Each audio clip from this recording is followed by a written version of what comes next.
Marami ang nagtatanong ngayon, kapag ba daw may violation ka, makukuha mo pa ba daw ang sasahurin mo sa Facebook?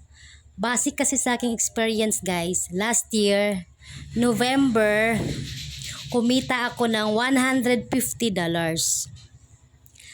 Tapos, noong December na, kung kailan malapit na ang cut-off, malapit na ang sahuran, December 15, nagkaroon ako ng violation.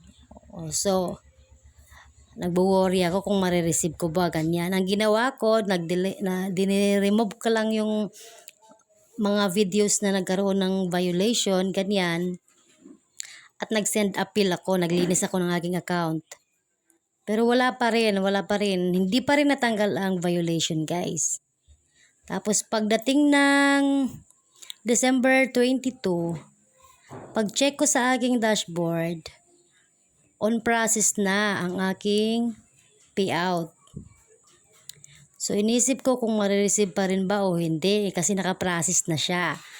Tapos pagdating ng December 24, pag-check ko ulit sa aking payout, paid na siya guys. So ibig sabihin na receive ko siya. Hindi ko lang alam ngayon, taon na ito, kung ang sabi kasi nila may bagong update si Facebook tungkol sa payout.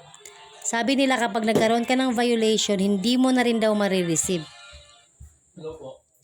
Yun lang, hindi ko pa alam.